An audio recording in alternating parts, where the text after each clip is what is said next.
Kashmir Sinnamon did a fine arts degree at the Queensland University of Technology.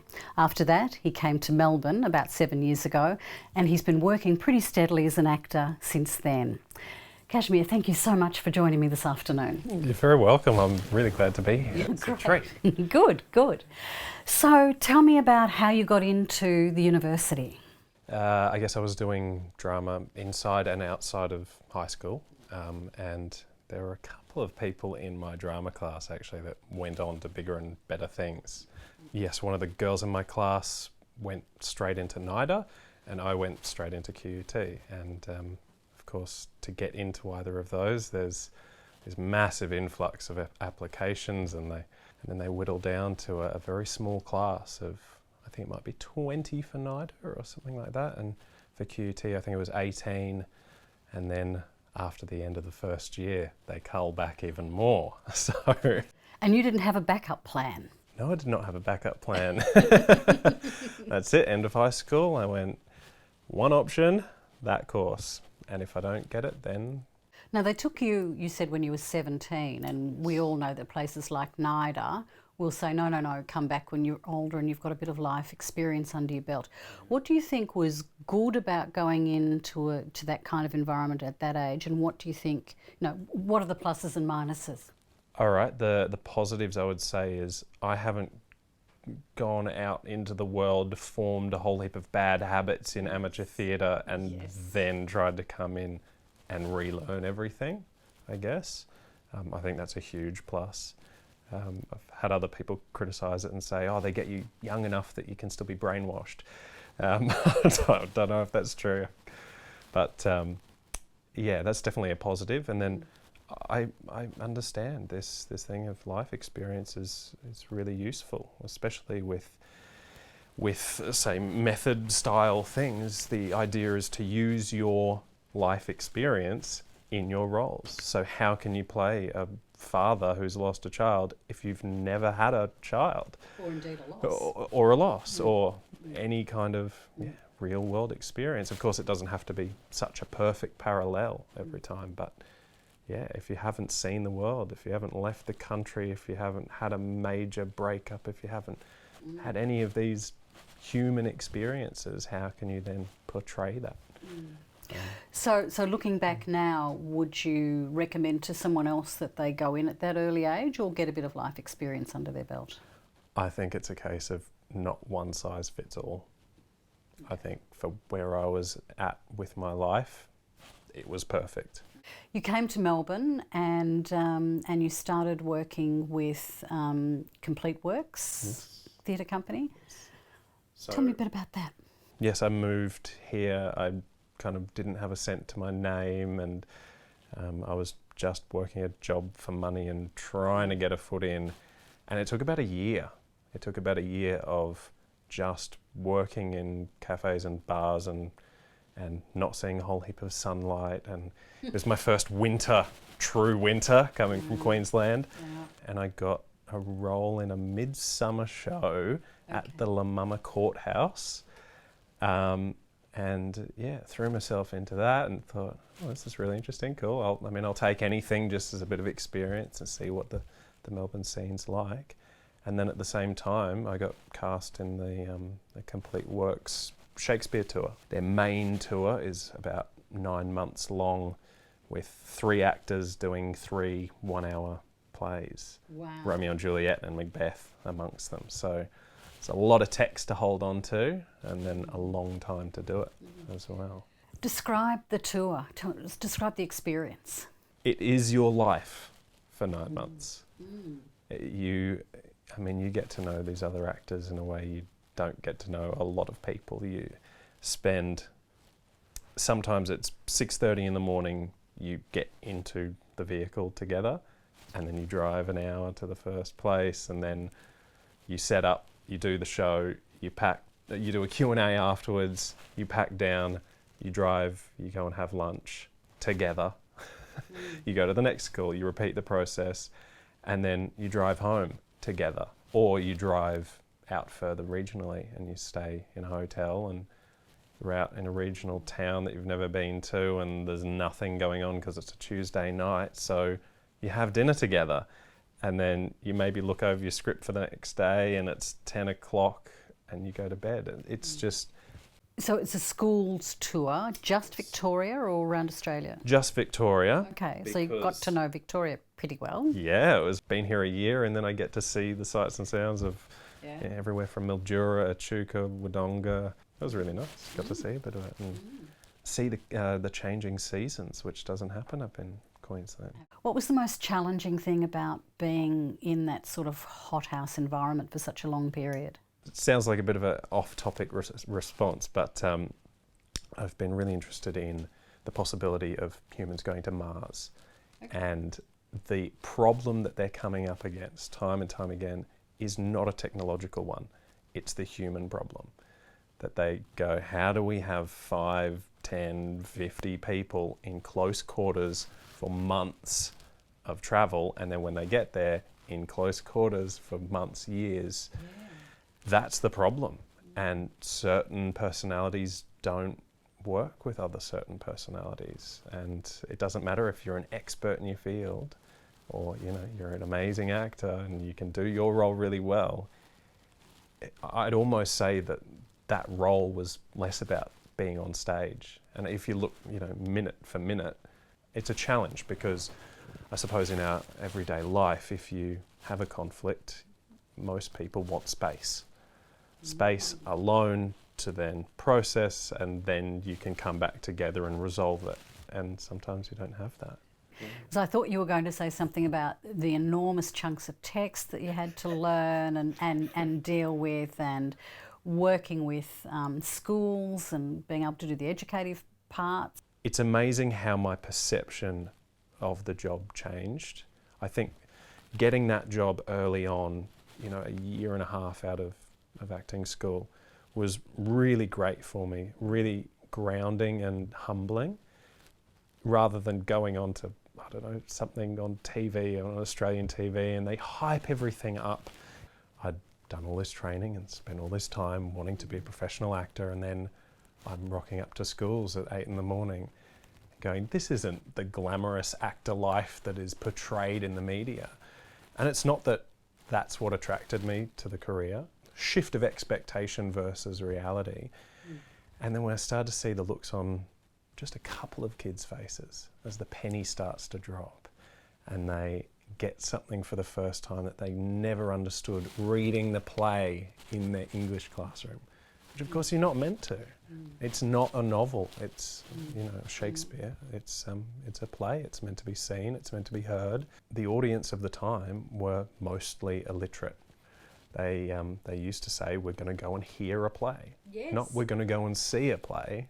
We're a visual audience these days because of film, but they were auditory. They would listen to it. So this idea of reading it off the page, that's not what the people of Shakespeare's time were doing. And there were 3 of you, 3 actors, and so you would swap around for different roles. 1 female actor and 2 male actors. The female actor would play, obviously, Lady Macbeth and Juliet. And then for the male actors, 1 would play Romeo, the other one would play everyone else. Mercutio, the prince, the nurse, all of them. And then we would switch. And so the actor who played everyone else in Romeo and Juliet would play Macbeth. And then myself, as Romeo in Romeo and Juliet, I played everyone else in Macbeth. So that's it. I'm Macbeth's best friend 1 minute, and then I'm his murderer the next. And I'm his victim the next as well. So lots of scope to develop different characters very quickly. Yeah. In and out. Yeah. Fabulous training. Yeah, absolutely. It's really the quintessential experience in many ways, isn't it? In terms of being able to switch characters quickly and diversify your skill set, I would say. You know, it's all well and good if I'm a TV actor and I just want to do TV and I want to absorb myself in this one role and follow that for 5 years or however long the series goes on. And then there are character actors that like to switch around or whatever, and you kind of got the best of a few different worlds with that. Yeah. So we've talked about the challenges as an actor. What did you learn about producing and the logistics of theatre from that kind of experience? It did make me consider how a lot of those things happen, how a lot of the moving parts operate. We would always have to hand in show reports to the company. So we'd finish one show and we realise the information they were given and the information that we experienced were two very different things. We weren't put in the theatre, we were stuffed into the hall, the sports hall, and there's a class at the other end of the hall, and it's echoey and it's awful. And yeah, and it's the middle of winter, and so there's no heating and it's freezing. So maybe that needs to go in the show report, that if possible, don't have a class at the same time as you. And then the next year, I think I must have come on and replaced someone for like a one-off day or something like that. And the following year I came back and I did the tour all over again. So I started to really become part of my, I guess, Melbourne family. So yeah, I'd get to know a lot more about what went on when I came back for a second year. Then I'm seeing how, I guess my perspective went from being a bit blinkered and a bit selfish, I guess, out of necessity. To have all of that in your head at once, you really have to focus. But with that focus comes the blinkering, and then all of a sudden I'm going, oh, right, okay. Take myself out of the equation and see how it operates, and see how you have to cast at the same time every year for the next year, and how you have to start thinking about that in July for the following year and thinking, wow, you're running it 6 months ahead always. And I suppose that was a good lesson for future endeavours, that now operate at about 6 to 9 months ahead. So you did take that experience and that the knowledge about how productions work into Bitten By Productions when you joined them. Yeah. So what's your role there in Bitten By? I auditioned for a play 2013, I think, and was part of that and was just wowed by the quality of the script. And which one was that? It was called The Last Supper. Okay. It was in this dingy loft space above a bar on Sydney Road, and you could hear the trams going past. And the content of the script was amazing, and so I followed Gabe and his writing, and then over a couple of years and a few more productions with them, got serious about that company and really putting our best foot forward. And now I'm one of the 5 co-founders, I guess, of the company, and I play the role of treasurer. I don't reckon there's too many treasurers in small theatre companies. So what's your role? What do you do as treasurer?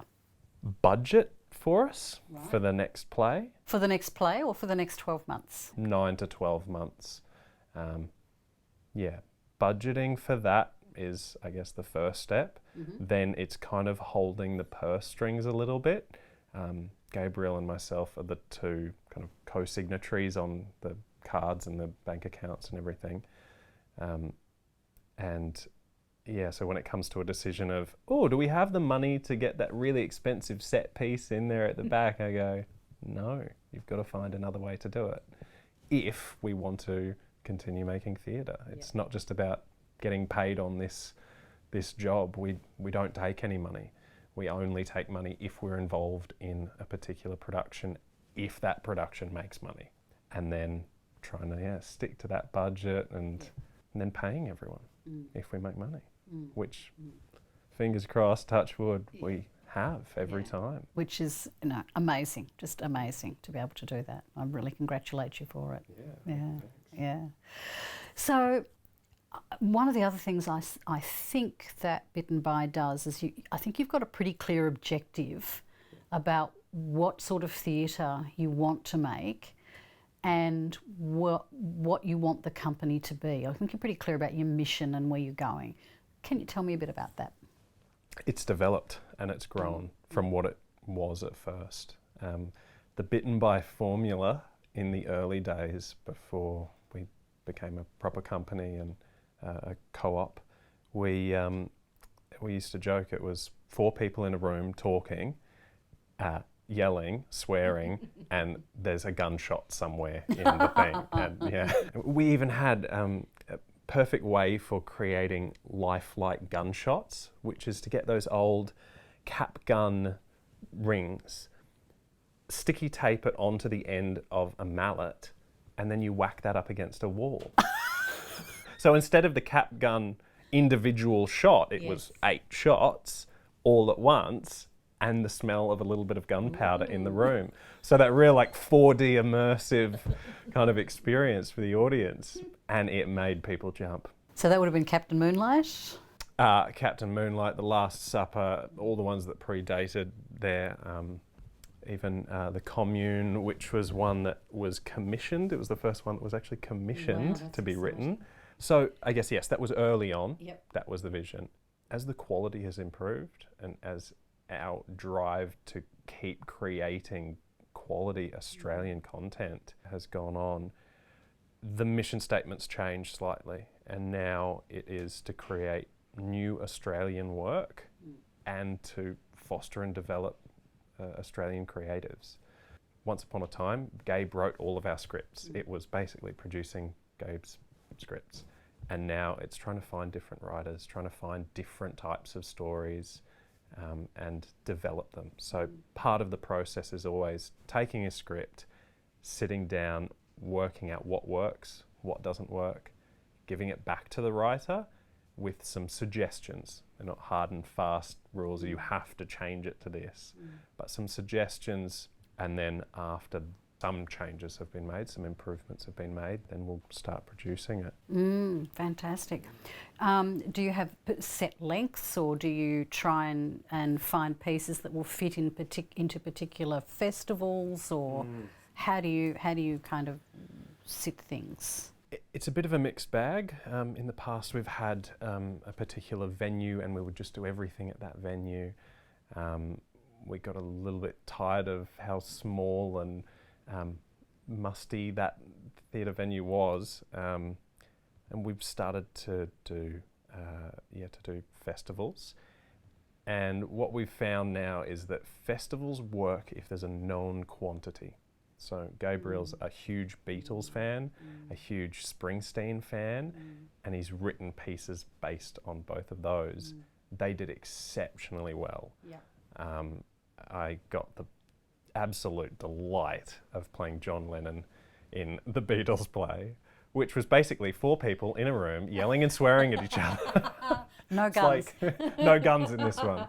But, and getting boozy as well, of course. Then go to a festival with an unknown quantity and it seems to get swallowed. There's a lot of stuff out there. We've also done a play about Captain Moonlight, the kind of lesser known famous Australian bushranger, and Dorian Gray, a retelling of Dorian Gray, kind of 100 years after the novel. So festivals, the best way to get noticed in a festival is to have something that people can latch onto fairly easily. I can see that makes a lot of sense. Yeah. A retake on an old idea or a different perspective on a known quantity seems to garner more attention and So you've got something coming up in midsummer this year, haven't you? Something a bit special. Unknown quantity in a festival. So fingers crossed. Yes, so I am directing for the first time on a production called Eyes Wide Woke. So it's a black comedy. So it opens on the 22nd of January. There's a preview the night before on the 21st, and will run for 2 weeks. Oh, good. That's a good long stint. Yeah, so 4 nights a week for 2 weeks, finishing on the 1st of February, with the option, fingers crossed, of extending another week if we need to. It still falls within the festival dates. Right. We did that this year. So Dorian Gray sold out, and we extended it another week, and that sold out. I know, amazing. So Absolutely. we wanted to just have that in the back pocket in case. So tell me about the play. Pitch your play. Gabe and a few other friends have said this is really important, actually, like learning how to summarize a 75-minute play, in this case, into 15 seconds. Okay, go. Go. Okay, 4 friends invite a sex worker to dinner to prove to each other just how progressive and open-minded they are. And of course, who's the only open-minded, grounded person amongst them? The sex worker. She's the most relatable person in that room. Everyone else is too busy competing with each other over who's more woke. And of course it devolves into their worst desires and everything coming out. You find out there's infidelity, you find out there's cheating and lying behind everyone's backs, and there's a bit of a dark twist. The power goes out. They start to question the motives of some of the people in the room, and all I'm going to say is there's poison involved. Ooh. It sounds really exciting. Yeah, and funny too. That's great. So you're directing that. What has been your journey so far with it? My journey has been overcoming my impostor syndrome, I guess. Fair enough. That I've got plenty of experience as an actor. I know what I'm doing as an actor, but I've never done this before. So how am I going to do a good job? There are all these people relying on me. It's all so overwhelming. And then I think after the first read of the play, I just took a deep breath and went, oh, I can do this. I actually know all of this. I'm just looking at it from a different perspective, but I know what this process is. I know what I like and I know what I don't like, and I know how to achieve what I like. What are the techniques that you're using to work with your actors? I'm actually using stuff from method training. I'm using stuff from physical embodiment work that I've experienced. I'm using a lot of tantric yoga techniques as well. I've done a lot of yoga stuff, so there's a lot of breath work. We know that your breathing can change your brain state, can change your chemical makeup. So if we artificially change our breathing, we can artificially change those natural processes that go on. You start to breathe short and shallow for 30 seconds and you'll feel panic. Extending that idea, if you're sat in the same room as someone who is genuinely, chemically feeling fear, you can feel them feeling fear. You walk into a room and 2 people are arguing, they don't need to have said anything, you don't need to have heard anything, and you feel that energy in the room is tense. That's what I want to create. I want to create the feeling that can't be created through film. I love film and I love theatre for totally different reasons. So I really want to create an organic way of creating our characters, not just from the head of, I understand their motivations, I understand their life story and their backstory. I'm really interested in creating the chemical reality of our characters. That's really exciting. Yeah, I'm really excited. Yeah, that's And I suppose one of the things that's been really heartening to hear is some of my actors coming and saying, wow, I'm really loving this process. I'm really connecting to it. And it's not just changed me as an actor, it's changed me as a person. I think Peter Blackburn, when he was here, came to some of those same discussions, but in a different way. So Yeah. it's very interesting. Yeah. Yeah. It sounds amazing, and I'm really looking forward to it. And you must be just thrilled to be doing this. I really am, yeah. I mean, it's challenging and confronting work sometimes. You know, we're dealing with people who have been in relationships for a long time, people who've broken up, people who have cheated on other people, and creating the reality of that for our actors it's confronting. It goes to some deep places. How do you help your actors with their self-care? I'm really big on this, really big on this, because I was taught how to get into the reality of a character and I was never taught how to get out. And I have played psychopaths and insomniacs and all sorts, and then not had a safe way back. So ritual is really big for me. So we create a safe container at the start of every rehearsal and finish in a safe way as well. I've talked about a few different processes of how you can get back. One example I'll give is at the start I'll always ask if there's any emotionally significant jewellery that someone might be wearing, that they remove that, and I put it in a safe box and I hold on to it, and then at the end of the rehearsal they get that jewellery, they get to put that on, and then when they look at their hand, that's them.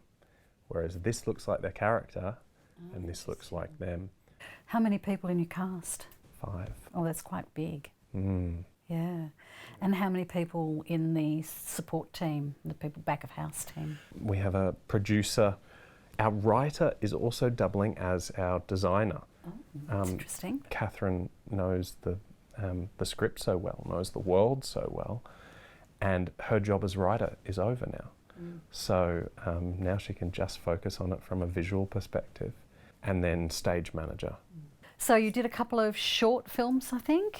The most significant of which has won Best Australian Short Film at Flickerfest. That's fantastic. Yeah, that was actually a dream of mine coming true, to go to the festival in Bondi there and see myself up on the big screen. Of course, I hated it. I don't like watching myself back on film, but I went, oh, that's great, and couldn't watch it. But yeah, that was really, really amazing. And never been tempted to make some short films yourself? No, just such a logistical nightmare, I guess, and continuity nightmare. You got to keep the same haircut and the cigarette burnt at the same point and go back for multiple shots and then change locations. It's all out of sequence. I guess that's the big difference that's really obvious in working with film and working with theatre, is the continuity of the story in theatre, and then you start at the end and go to the start and end up in the middle and go back to the start with film. So, yeah. And you're currently just starting work on a new exciting venture. Yes, the project is a Netflix series. It's a fairly small role, but in a very big production. I start filming on Monday. Oh, congratulations. Yeah. Very, very exciting. And, you know, I've heard it said many times before by other actors I know that it's always the jobs that they didn't think they'd ever get are the ones that they get. I remember walking into this audition on a rainy day and I had wet socks in my shoes and I just thought, I'm never going to get this. You've had some, you've been over there to start doing some work on it. I just went in for wardrobe this week. And what was the experience like being on such a big set? The amount of money. Oh my God. 150 people in that mess hall eating lunch when I walked in, and every one of them's being paid, and that's crew and extras and actors and everyone. Yeah, just the sheer scale of back of house, what goes into making it work. I mean, there are so many people that are paid to manage other people, and then there are people who are paid to manage those people who are managing other people, and to synchronize everything so that they can stick to their schedules. Yeah. Just shifting gear a little bit, what do you do? Do you have a daily routine? How do you keep your instrument flexible and ready to go? I've done a lot of yoga over the last couple of years that has spoken to me. I did yoga many, many years ago, and I thought, okay, you can stretch, and all right, sure. And then I did this style where at the start of the class they encouraged you to close your eyes for the whole practice, to really go within, to not compare yourself to others, to just be true to what is real for you in that moment. And started working with a lot of breath stuff, and I find it very meditative. I've also found a spiritual element to it as well. What is the form of yoga? Tantric yoga. Now, I'm sure the first thing that pops into your mind is the sex stuff, right? Yeah. Not that it's focused on sex, it's that it doesn't exclude sexuality. Every one of us exists in this world because of sexual energy. Yeah. So if you can learn to harness that energy and redirect it to something else, then what a force to be reckoned with. Kashmir, tell me about the most challenging role that you've ever done. The Toya by Gardner McKay. I played the role of Peter.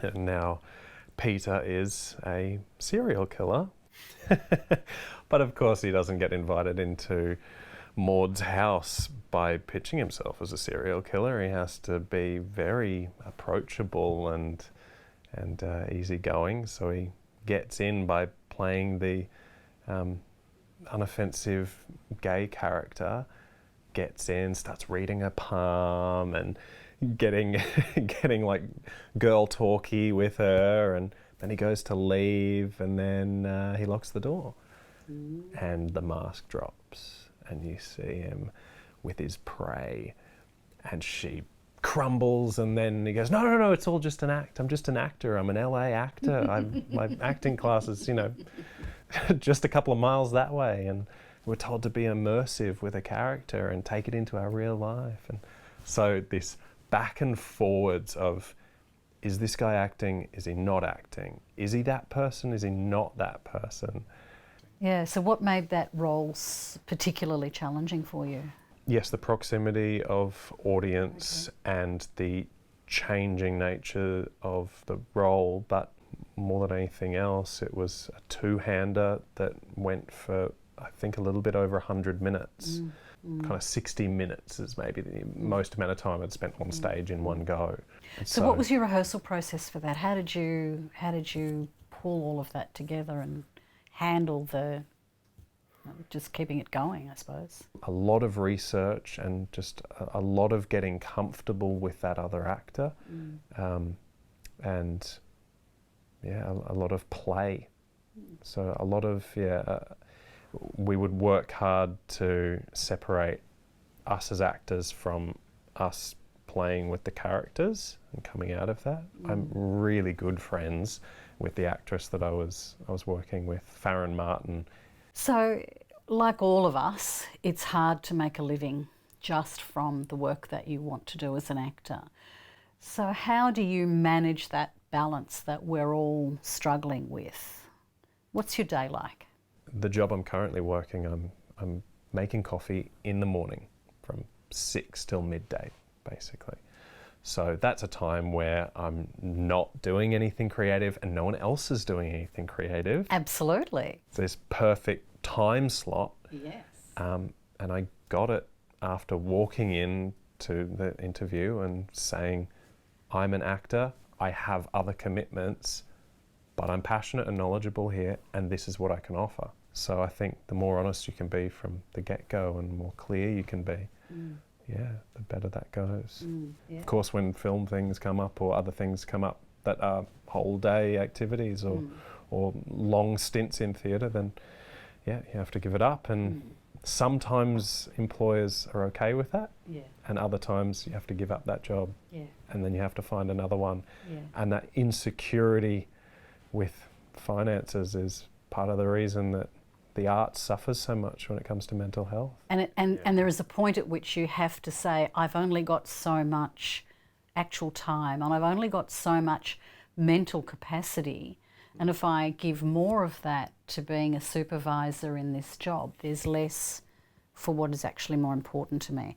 And being able to balance, I think this is a really hard thing to do in our society, to balance, I need the money, to I am an artist and that isn't going to pay, and how you manage yourself between those two, I think, is a real art and difficult to do. I feel like it's almost a lifelong thing that you have to try and navigate, because obviously that makes any work that you do unsustainable if creative work comes up that takes up all your time. Yes, very often you have to leave a job and not have another prospect on the horizon after your creative thing finishes. Yeah. So Kashmir, we've talked about directing, we've talked about acting, we've talked about producing. You've been doing some of that with the hat that you have with Bitten By.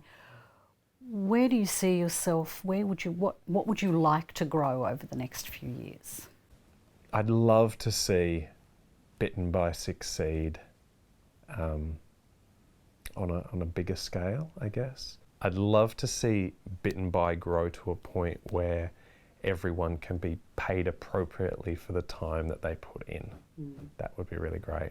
That's a tough one because there's 5 of us with equal kind of ownership over it, and getting everyone at the right time where they don't have other things going on to put more energy into this is maybe difficult. I know I want to be a father to a fur baby, but yeah, flesh and blood.